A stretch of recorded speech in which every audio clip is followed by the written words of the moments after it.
Hello everybody and welcome back to my channel. My name is Kaylee and I'm an INFJ 9-wing 1. Today we're going to be talking about type 8s and some things that I've learned from being around type 8s. So before you go, I hope you'll like and subscribe. It helps me out and it's free, but you totally don't have to do it. No pressure, of course. Please do it. And follow my Instagram, and I post frequent polls where you guys can help influence the content you see on this channel. Alright, let's get into it. Number one, something that I have learned from being around type 8s, which if you watched my type 9, type 8 relationship video, you would know I've had a good amount of experience being around type 8s. So, something that I have learned from being around type 8s is they value realness, okay? This realness, this rawness, this true grit, if you could. They value realness, and not the same as a 4 in like authenticity in a relationship and in oneself, but the same idea, kind of. I don't think an 8 would say, you know, the most important thing is to be authentic to yourself, but they kind of have this understanding that why would I go into life being anything other than who I am? That's not gonna happen. So 8s really value this realness and trueness and depth to every relationship and every interaction. 8s have this rep of like they're gonna say swear words, and you know they might yell at you if you're doing something that they think is dumb, and 8s might push you a little bit where other people might not. So 8s kind of have this value of realness and like this is real life. We're living real life. This is the first doing type that I've talked about in this series so far. And with this you can kind of understand they are the doers. 8s, first they're doers, then they're thinkers, then they're feelers. So they're just gonna jump right in and start doing stuff and then think about it and then feel about it. So with that order of operations, there's kind of sometimes this danger of jumping right in and starting doing something before you realize whether you actually want to do it or not. Okay, if you're an 8 watching this, you might be able to think back on times in your life where you just kind of jumped in and started doing stuff, and then you went, I don't want to, why am I doing this? I don't want to do this. But that's because you just get things done. I think you get things done, one, because you do value this realness, and where other people are gonna try to, like, you know, they're walking around on eggshells, they don't want to rock the boat, they don't want to cause problems for other people maybe, or they don't want to get themselves in trouble. The 8 is kind of just gonna do it because it's better to ask for forgiveness than permission kind of idea. I think a lot of the, I think the 7, the 3, and the 8 all kind of have that idea, these assertive types. I feel like 8s in the Enneagram, along with like ESTPs and ESTJs and ENTPs in the Myers-Briggs, kind of get ridiculed and criticized and poked at for being inhuman or unaffectionate or different things like that, when that's really not the case. Something I have noticed with type 8s, not only is there this realness in a relationship, but I think with that realness comes a lot of emotional depth. I don't know if, you know, and it depends on your own emotional intelligence and how, you know, developed that is. But I think that really 8s sometimes feel strongly and care about more things than most other people do. And I think that's why you can see a rise out of 8s often, is because they care about a lot more things than other people might. So the reason why the 8's going to be speaking up more often and telling you, like, you can't let people talk to you like that. You're an idiot for letting them walk all over you. That kind of stuff comes from a place of love and comes from a place of caring. But other people value this relationship fluff. And so if you are an 8 and you're having a hard time with it, it's not that they're not being real as much as people value this relationship fluff and this extra padding in a relationship where they're not going to just jump out and say what they think. They're going to kind of sugarcoat it. And 8s don't do a lot of sugarcoating. And you as an 8, especially if you are the social 8, the counter 8, you probably notice yourself doing more sugarcoating than any other person or any other type, because no one else really thinks about it that much. But as a counter 8, you probably are noticing, like, I am being so nice right now, and they're telling, like, are you serious? When somebody's like, look, you need to watch your tone, you can't be talking to people that way, and you think, I was being nice. Understanding that there's this realness, this depth that 8s are longing for in a relationship, and when they can't find this realness in a relationship, it's usually just discarded, because what's the point of having a relationship if we can't be real, if you're gonna have a problem with it? So it depends on each person, it depends on a lot of different things, but something I've noticed generally over 8s is if I can't just be real with you, why am I going to try to have a long-term deal with you? Second point, this one isn't so much a whole point that relates to everything as much as it's kind of just this little chunk of information that I've noticed is type 8s and type 4 relationships are some of the most intense relationships there are. So you have 2 types that can really feel like they're being real with one another. The 4 who's looking for this intensity, and the 8 that's looking for this intensity. They just, they finally met their match. There can really be high energy, high intense emotions, high highs and low lows. And 4s and 8s in relationships can be very intense. This doesn't mean bad, this doesn't mean good, this means intense. So keep that in mind if you are an 8 or you are a 4 thinking about, or if you are in a relationship with this other type, noticing, oh, like, I wasn't crazy. It actually is this intense. But yes, 4s and 8s are in very intense relationships. Third thing, if you haven't seen my type 6 video, then I will mention it now for the 8s. Type 8s, a lot of counterphobic 6s, the self-preservation 6s, can be confused as 8s. So you might look around and be like, I wouldn't do that. If you have some people that you know and you're talking to that are other 8s, and you're talking to them and you think that's no. Well, could be because they're 6. Or you might be a 6 and you really do believe that you're an 8 because you have all of these super strong things in common, but maybe a couple things are off a little bit. You might be a 6. 6s and 8s both share a very common theme of loyalty. 8s and 6s are very, very loyal people once they decide that they're bringing you in. Okay, because 8s have this view of people. I have my people in my fortress. I have a wall built up and there's people in here. Then outside, there's a bunch of faceless robots, just other people, other humans that I have to bump into and interact with. So you have my people and everyone else. So the 8s are going to protect and be loyal to and take care of their inner circle, and not really pay attention that much to what the outside world has to say about it. So that doesn't mean that they're not listening to the outside world. They want to know. They want to know the conspiracies going on. They want to know the news, be up to date, what they need to do to be ready. But they're going to be taking care of the people in their inner circle. And basically, the only way you can get bumped out of that inner circle is by betraying the 8.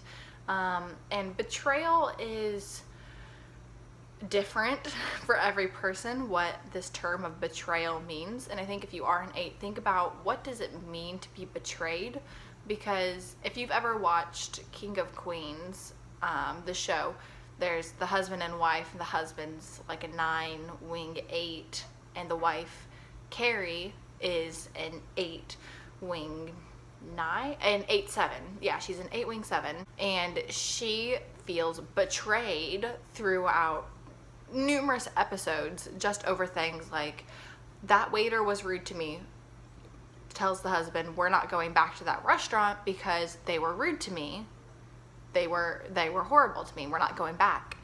And then the husband, who's a 9, wants to go to that restaurant, so he just kind of like sneakily goes, and she finds out, and she's, how could you do this to me? I told you not to. Are you even on my side anymore? If you told me not to go, then I might go. I wouldn't go, and now you're gonna betray me, turn around and do that to me after I said not to because of how horrible they were to me? Are you kidding me? And kind of this idea is, you can see, it's something as small as a restaurant. Going to a restaurant was betrayal to this TV show character because it's a TV show. So that's not necessarily realistic for every person, but it might be. If you were an 8, that might really feel like betrayal. Just the terms that apply to it, just the situation that you're in, that could really be betrayal depending on that relationship. But, you know, it could be something as, why did you go out and buy all this stuff after you said you weren't going to? You lied to me, you betrayed me. Or it could be something like, you know, you've been living this double life and you didn't even tell me about it. Betrayal, you're out of my life, I'm done with you. And it's not like the 8 doesn't feel sad about that, they do. But it is easier to process anger than it is to process disappointment and despair and sadness. Anger is something that pushes you forward in life, whereas these other emotions kind of drag you down. And so as an 8, it's easier to process anger instead of other emotions. Taking sadness and turning it into anger and then doing something with it. Well, maybe something doesn't need to be done with it. Maybe you just need to say, okay, I got disappointed. That's what disappointment feels like. All right, there you go. That's it. That's, instead of, I got disappointed, I'm angry. Who's responsible? I'm going to go find them. I'm going to go tell them what's what. Taken care of. No, it's not. It is more difficult to pin your sadness, your disappointment, your despair on another person as the reason that caused it. But when it's anger, it's easier to say, I'm angry because you did this, that, and the other. But when you say, I'm sad, that looks weak. And it's hard to be weak. It's hard to be vulnerable, hard to be fragile. But understanding that these faceless robots in the world aren't out to get you, and the people in your own little, fortress aren't trying to betray you. And if they do betray you, what is betrayal? What is this betrayal? Where is that line? And understanding where that line is, the difference between a mistake and then betrayal, intentional deception and detriment towards you. Understanding where that line is, that way it's you can take the time to think about that, because it's easy to just jump in and start doing. So take the time to think about that, and then ask yourself, okay, was this really betrayal? Was this my feelings got hurt? Am trying to acknowledge the emotions that you actually do have. Okay, next point, number 3.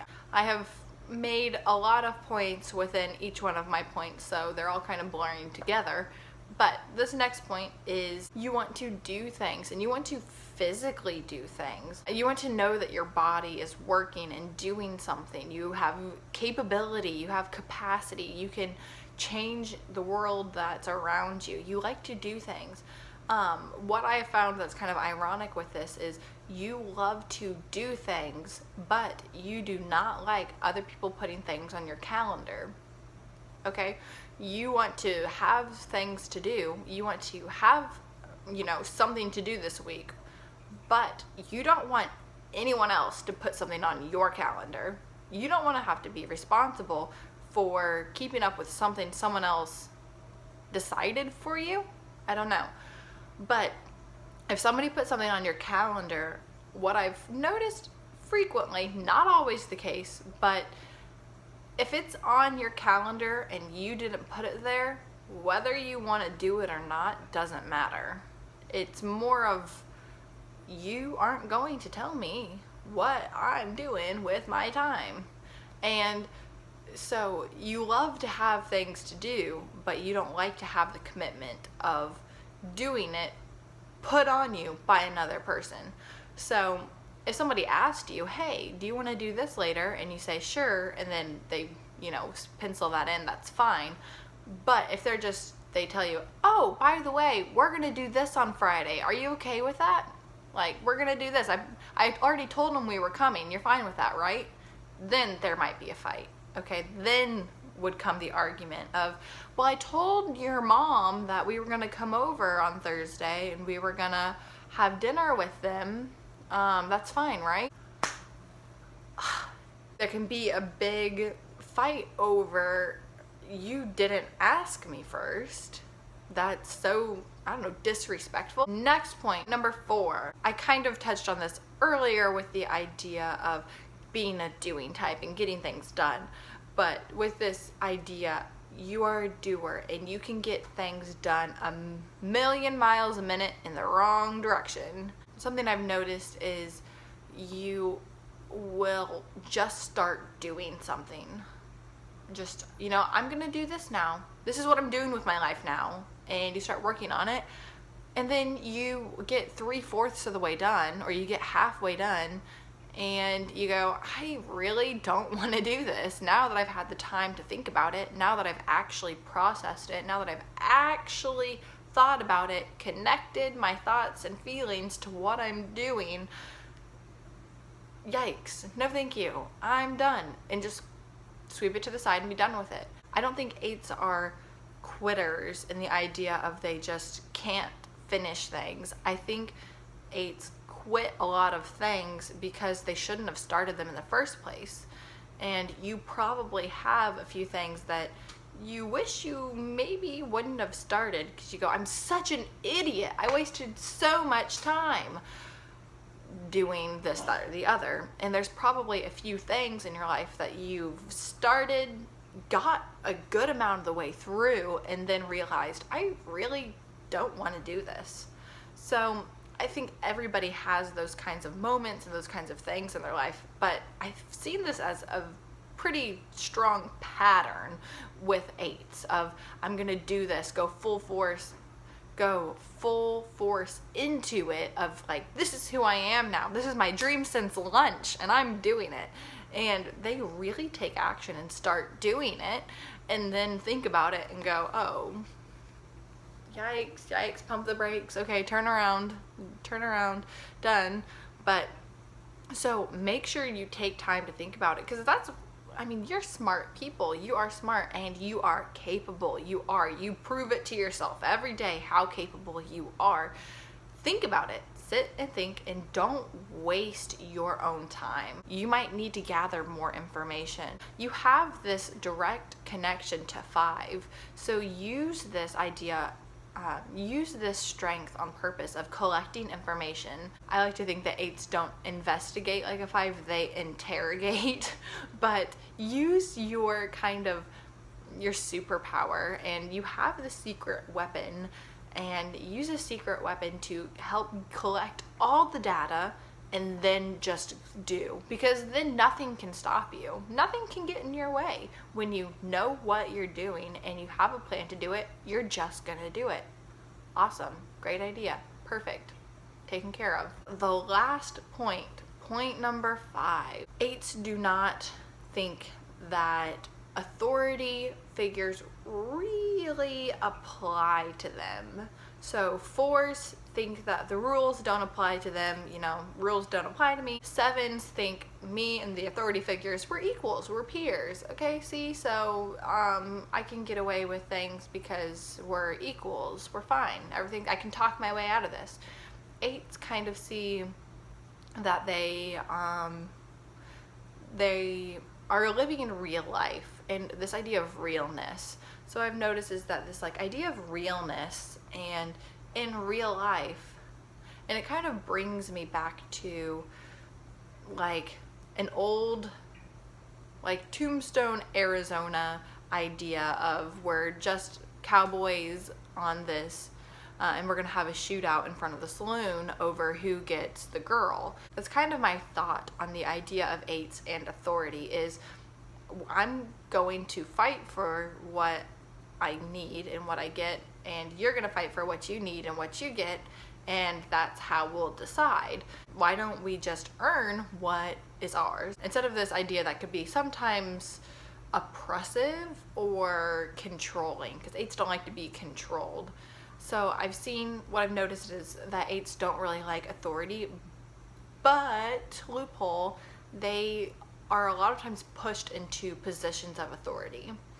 So I don't think 8s necessarily seek out positions of authority. I don't think that a lot of 8s like to be in charge of a bunch of people or like to be in a position of leadership, but a lot of times they get pushed into that position by their peers because they are outspoken, they are strong, and so other people see them and go, they would be a great leader, so let's make them our leader. And the 8 is like, I don't want to be responsible for you. Like, no thanks. So 8s can have this kind of internal battle of, I don't really like being in leadership, but I don't like having a boss above me. But I don't know, there's kind of this internal struggle. So I think, having your own business, being your own boss, working from home, that's something that a lot of 8s find appealing. I think that pretty much sums up the general idea of some things that I have learned from being around type 8s. There's a lot of stuff we can learn by just observing the other types around us. So if you are an 8, give yourself a pat on the back for having a lot more self-control than a lot of people realize you have. Make the conscious decision to think about things before you jump right in, and that other people might not be being fake with you. They're just not used to this kind of realness that you are accustomed to. I look forward to seeing you guys in another video soon. I love you all. Goodbye.